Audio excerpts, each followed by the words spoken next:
എല്ലാവർക്കും നമസ്കാരം. ഈ 52ാമത് വോളിയത്തിലേക്ക് എല്ലാവർക്കും സ്വാഗതം. സഹസ്രാര ചക്രത്തെ പറ്റിയാണ് ഇതിൽ പറയുന്നത്. താലുവിന്റെ കടക്കൽ സഹസ്രാര പത്മം സ്ഥിതി ചെയ്യുന്നു. അവിടെയാണ് സുഷുമ്നയുടെ മൂലവും ബ്രഹ്മരന്ധ്രവും. സുഷുമ്ന താലുമൂലത്തിൽ തലകീഴായി വർത്തിക്കുന്നു. മൂലാധാരം മുതൽ യോനി വരെ എത്തുന്ന സർവനാഡികളും അതിനെ ആശ്രയിക്കുന്നു. ഇവ തത്വജ്ഞാനത്തിന്റെ ബീജഭൂതങ്ങളും ബ്രഹ്മമാർഗപ്രദായികളുമാകുന്നു. ആജ്ഞാചക്രത്തിന് മുകളിൽ കുറുനാവ് തുടങ്ങുന്ന സ്ഥലത്ത് സഹസ്രാര ചക്രം സ്ഥിതി ചെയ്യുന്നു. അവിടെയാണ് സുഷുമ്നാ നാഡിയും തുടങ്ങുന്നത്. സുഷുമ്നാ നാഡി നട്ടെല്ലിനുള്ളിലൂടെ താഴേക്ക് പോയി മൂലാധാര ചക്രത്തിലെ യോനിയിൽ ചെന്ന് ചേരുന്നു. എല്ലാ നാഡികളും സുഷുമ്നയെ ആശ്രയിച്ചിരിക്കുന്നു. സുഷുമ്നയാണ് അവയെ നിയന്ത്രിക്കുന്നത്. ഈ നാഡികൾ പലവിധ അത്ഭുതങ്ങളും കാണിക്കാൻ കഴിവുള്ള ബീജഭൂതങ്ങളെ നിയന്ത്രിക്കുന്നു. ഒരു മനുഷ്യനെ മനുഷ്യനാക്കുന്നത് ഈ ബീജഭൂതങ്ങളും നാഡികളുമാണ്. മോക്ഷത്തിനുള്ള ബ്രഹ്മമാർഗത്തിൽ ചലിക്കുന്നതിന് ഈ നാഡീവ്യൂഹങ്ങൾ സഹായിക്കുന്നു. താലുസ്ഥാനത്ത് സ്ഥിതി ചെയ്യുന്നുവെന്ന മുൻ പറഞ്ഞ സഹസ്രാര പത്മത്തിന്റെ കന്ധത്തിൽ പിറവിലേക്ക് മുഖമായി ഒരു യോനിയുണ്ട്. അതിന്റെ നടുവിൽ സുഷുമ്നാമൂലവും രന്ധ്രവും സ്ഥിതി ചെയ്യുന്നു. മൂലാധാര പത്മം വരെ നീണ്ടു കിടക്കുന്നതാണ് ബ്രഹ്മരന്ധ്രം. സുഷുമ്നാരന്ധ്രത്തിൽ അതിന്റെ ശക്തിയായ കുണ്ടലിനി സ്ഥിരമായി സ്ഥിതി ചെയ്യുന്നു. സുഷുമ്നയിലെ ശക്തിക്ക് ചിത്ര എന്നാണ് പേര്. ആ ചിത്രാനാഡിയിൽ ബ്രഹ്മരന്ധ്രം മുതലായവയെ ധ്യാനിക്കണമെന്നാണ് എൻ്റെ അഭിപ്രായം. സുഷുമ്നാ നാഡിയുടെ ഉള്ളിൽ ചിത്ര എന്നുള്ള മറ്റൊരു നാഡി. ശിരസിൽ താലുമൂല സ്ഥാനത്ത് കുറുനാവ് തുടങ്ങുന്ന ശിരസിലെ ഭാഗത്തുള്ള പത്മമാണ് സഹസ്രാര പത്മം.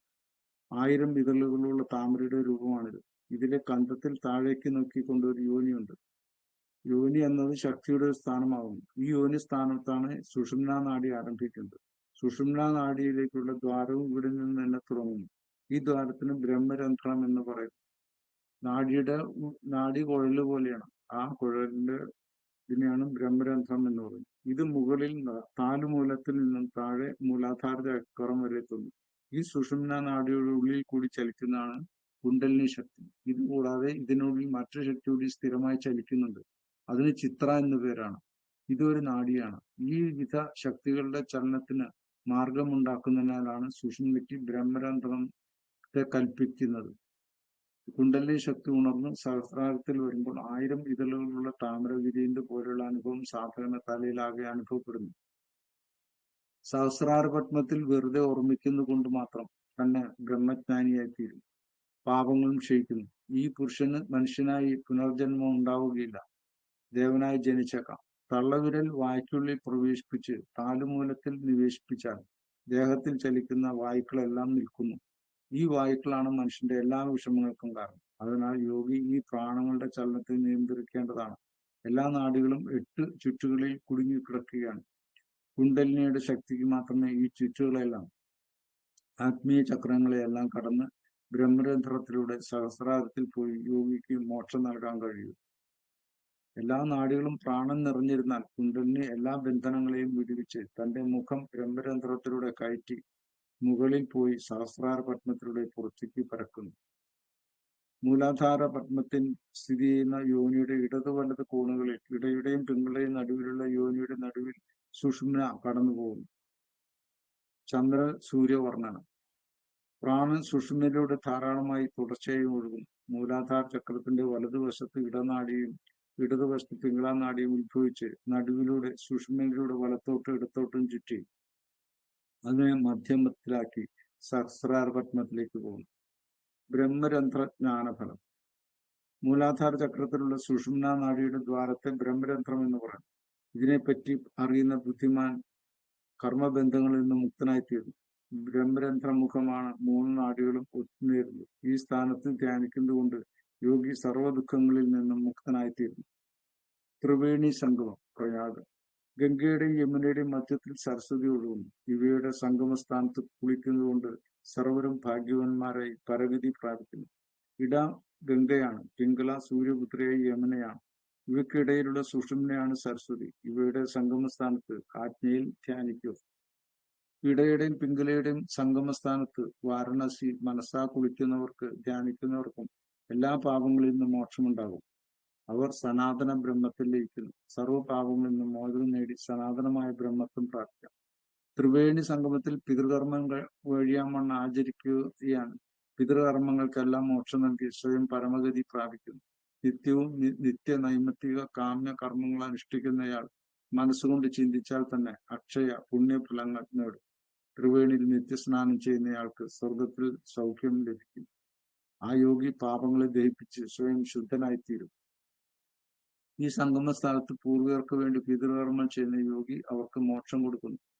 അവനവനും മോക്ഷത്തിന് വഴിയായിത്തീരുന്നു. നിത്യം ചെയ്യുന്നത്, അവസരങ്ങൾ കൊണ്ടുവരുന്നത്, ആഗ്രഹത്തിനനുസരിച്ച് ചെയ്യുന്നത് എന്നീ 3 വിധം കർമ്മങ്ങളും ഈ ത്രിവേണിയിൽ ധ്യാനിച്ച് എപ്പോഴും ചെയ്യുന്നതായാൽ ഫലം ഒട്ടും കുറയാതെ അനുഭവമാകും.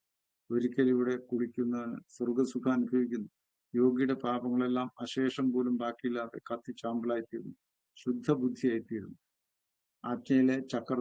ആത്മാചക്രത്തിലുള്ള ധ്യാനം കൊണ്ടുണ്ടാവുന്ന ഗുണത്തെ പറ്റിയാണ് ഇവിടെ പറയുന്നത്. യോഗി പവിത്രനോ അപവിത്രനോ ആയിരിക്കട്ടെ, ഏതെല്ലാം അവസ്ഥകൾ നീചമായോ ശ്രേഷ്ഠമായോ ജീവിച്ചനായിക്കൊള്ളട്ടെ, ഇവിടെ ഒരു തവണ കുളിക്കുന്നത് കൊണ്ട് തന്നെ എല്ലാ പാവങ്ങളിൽ നിന്നും വിമുക്തനായി ശുദ്ധനായി തീർന്നു. യോഗി മരണകാലത്ത് ഈ ത്രിവേണി സംഗമത്തിൽ ധ്യാനിച്ച് മുങ്ങണം. അങ്ങനെ മരിക്കുന്ന സമയത്തും ഈ ദിവ്യ സംഗമത്തിൽ ധ്യാനം ചെയ്തുകൊണ്ടിരിക്കാൻ യോഗിക്ക് കഴിഞ്ഞാൽ അയാൾ തീർച്ചയായും മോക്ഷം നേടും.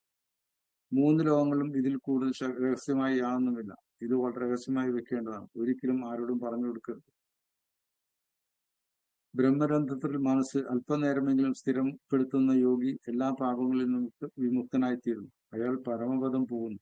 ബ്രഹ്മരന്ധ്രത്തിൽ പൂർണ്ണമായും അരക്ഷണം മനസ്സ് സ്ഥിരപ്പെടുത്തുന്ന യോഗി എന്നിൽ ശിവനിൽ ലയിക്കുന്നു. അതോടെ അണിമ, ലഘിമ തുടങ്ങിയ ശക്തികൾ സ്വായത്തമാവുകയും ചെയ്യുന്നു. ബ്രഹ്മരന്ധ്രത്തിൽ ധ്യാനം ചെയ്യുന്നത് കൊണ്ട് മാത്രം തന്നെ ഈ സംസാരത്തിൽ യോഗി വല്ലഭനായിത്തീരുന്നു. എല്ലാ പാപങ്ങളും ജയിക്കുന്നു. ഇദ്ദേഹത്തെ കൊണ്ട് അനേകം പേർക്ക് മുക്തിമാർഗം ഉണ്ടാകും. അറിവ് പകർന്നു കൊടുത്ത് ജനങ്ങളെ പ്രമുഖരാക്കും. ബ്രഹ്മാവിനും ദേവകൾക്ക് പോലും അപ്രാപ്യമാണ് ഈ യോഗ വല്ലഭത്വം. ബ്രഹ്മരന്ധ്ര ധ്യാനം വളരെ ശ്രമിച്ചും രഹസ്യമായി വെച്ച് ധ്യാനിച്ച് ശീലിക്കണം. ചന്ദ്രധ്യാനം. സഹസ്രാര ചക്രത്തിന്റെ മധ്യത്തിൽ ഒരു ശക്തി കേന്ദ്രമായി യോനി സ്ഥിതി ചെയ്യുന്നുണ്ട്. ഈ യോനിയുടെ കീഴെ ചന്ദ്രനെ സ്ഥാപിച്ച് അവിടെ ധ്യാനിക്കണം. അവിടെ ധ്യാനിക്കുന്നത് കൊണ്ട് തന്നെ യോഗീന്ദ്രൻ ഈ ഭൂമിയിൽ പൂജിക്കപ്പെടുന്നവനാകും. ദേവതകൾക്കും സിദ്ധന്മാർക്കും സ്വീകാരനും സമ്മതനുമായി തീരും. ധ്യാനസിദ്ധി. ശിരസിനകത്തുള്ള കപാലഭൂവരത്തിലുള്ള പാൽക്കടലിനെ ആദ്യം ധ്യാനിക്കണം. അവിടെയുള്ള സഹസ്രാരപത്മത്തിലെ 1000 ഇതളുകളുള്ള താമരപ്പൂവിലെ പൂർണ്ണചന്ദ്രനെയും ധ്യാനിക്കണം. ശിരസിനുള്ളിലെ കപാലകുഹരത്തിൽ 16 ഇതളുകളുള്ള താമരപ്പൂവിനുള്ളിൽ ഭാനുഹംസം എന്നു പേരുള്ള വളരെ ശുദ്ധമായ അമൃതുണ്ട്. 3 ദിവസം നിരന്തരമായി അഭ്യസിക്കുന്നതുകൊണ്ട് തന്നെ അമൃതകരനായ ചന്ദ്രന്റെ ദിവ്യ തേജസ് കാണാനാകും. ഇത് കണ്ടാൽ തന്നെ പാപങ്ങളെല്ലാം നശിക്കും. അയാളുടെ മനസ്സിൽ മുമ്പ് കേൾക്കാത്ത വിദ്യകൾ തെളിഞ്ഞു വരും. അയാൾക്ക് മനഃശുദ്ധി ഉണ്ടാകും. പഞ്ചപാതകങ്ങൾ പോലും ഉടൻ തന്നെ ദഹിച്ച് ചാമ്പലാകും. യോഗിയുടെ മനസ്സ് ശുദ്ധമായിത്തീരുന്നു. വലിയ പഞ്ചപാതകങ്ങൾ ചെയ്താൽ തന്നെ അതിൽ നിന്നുള്ള പാപങ്ങളെല്ലാം പെട്ടെന്ന് ദഹിക്കുന്നു. ഭാവിയിൽ എന്താണ് സംഭവിക്കുന്ന എല്ലാ കാര്യങ്ങളും വ്യക്തമായിത്തീരുന്നു. പഞ്ചപാതകങ്ങൾ കൊലപാതകം, മോഷണം, മദ്യപാനം, വ്യഭിചാരം, ഭോഷ്ക് എന്നീ 5 പഞ്ചപാതകങ്ങൾ എന്ന് പറയും. അയാൾക്ക് ഗ്രഹങ്ങളുടെ ആനുകൂല്യം ഉണ്ടാകും. അയാൾക്ക് ഉപദ്രവവും ദുർനിമിത്തങ്ങളും ഉണ്ടാവുകയില്ല. യുദ്ധത്തിൽ ജയമുണ്ടാകും. ചന്ദ്രദർശനം കൊണ്ട് കേജരി, ഭൂജരി എന്നീ വിദ്യകളുണ്ടാകും. അതിന്റെ ധ്യാനം കൊണ്ട് തന്നെ സർവകാര്യസിദ്ധി ഉണ്ടാകുമെന്നു തർക്കമില്ല. തുടർച്ചയായുള്ള അമൃതകിരണ ചന്ദ്ര ദർശന യോഗം കൊണ്ട് സാധകന് സിദ്ധനാകാം. ഇക്കാര്യം സത്യം മാത്രമാണ്. ആ സാധകൻ എനിക്ക് ശിവന് തുല്യമായി തീരും. ഇക്കാര്യം യോഗശാസ്ത്രങ്ങളിൽ സിദ്ധിദായകമാണെന്ന് പ്രകീർത്തിക്കപ്പെട്ടിട്ടുണ്ട്. സർവഗ്രഹങ്ങളും അനുകൂലരായിത്തീരുന്നു. എല്ലാ ദേഹോപദ്രവങ്ങളും ഇല്ലാതാകുന്നു. അപകടങ്ങൾ ഒഴിവായി പോകുന്നു. യുദ്ധത്തിൽ പോലും ജയമുണ്ടാകുന്നു. അമൃതബിന്ദു കാണുന്നതുകൊണ്ട് മാത്രം കേജരി സിദ്ധിയും ഭൂചരി സിദ്ധിയും കൈവരുന്നു. ഇവിടെ ധ്യാനിക്കുന്നതുകൊണ്ട് മാത്രം തന്നെ മേൽപ്പറഞ്ഞ സിദ്ധികളെല്ലാം ഉണ്ടാകും. സ്ഥിരമായി ധ്യാനിക്കുന്നതുകൊണ്ട് യോഗി സിദ്ധനായിത്തീരും. കാലം ചെല്ലുന്തോറും ഈ യോഗി നിരന്തരമായ അഭ്യാസം കൊണ്ട് ശിവനെ പോലെ ആയിത്തീരും. സ്ഥിരമായ യോഗാഭ്യാസവും ധ്യാനവും കൊണ്ട് യോഗികൾ അനേകം സിദ്ധികൾ നേടും. ചന്ദ്രഭേദി പ്രാണായാമത്തിൽ ഇടതു മൂക്കിലൂടെ ശ്വാസമെടുത്ത് ഇടത് തലച്ചോറിലൂടെ തലയ്ക്ക് പിന്നിൽ നട്ടലിൽ ഇടനാഴിയിൽ കൂടി താഴോട്ട് പോയി സ്വാധിഷ്ഠാനത്തിൽ ചെന്ന് അവിടെ അർദ്ധചന്ദ്രനെ ധ്യാനിക്കണം. തുടർന്ന് ശ്രദ്ധ ഇടയിലൂടെ തന്നെ മുകളിൽ ബിന്ദു വിസർഗത്തിൽ കൊണ്ടുവന്ന് അവിടെ പാലാഴിയെയും പാൽക്കടൽ പൂർണ്ണചന്ദ്രനെയും ധ്യാനിക്കണം. എന്നിട്ട് തലയുടെ ഇടതുവശത്ത് കൂടി വന്ന് ഇടതു മൂക്കിൽ കൂടി ശ്വാസം സാവധാനം വിടണം. ഈ ചന്ദ്രധ്യാനം ചന്ദ്രഭേദി പ്രാണായാമത്തിൽ ഉൾക്കൊള്ളുന്നുണ്ട്. ചന്ദ്രധ്യാനം തനിയുകയും ചെയ്യും. ഇതിൽ പറഞ്ഞ ചന്ദ്രകിരണ ദർശന യോഗം എന്നുള്ളത് മറ്റൊരു പ്രധാനപ്പെട്ട ഒരു യോഗ വിദ്യയാണ്. അത് പിന്നീട് പറയേണ്ടത്. ഇതുപോലെ ഇവിടെ അവസാനിച്ചു. എല്ലാവർക്കും നമസ്കാരം.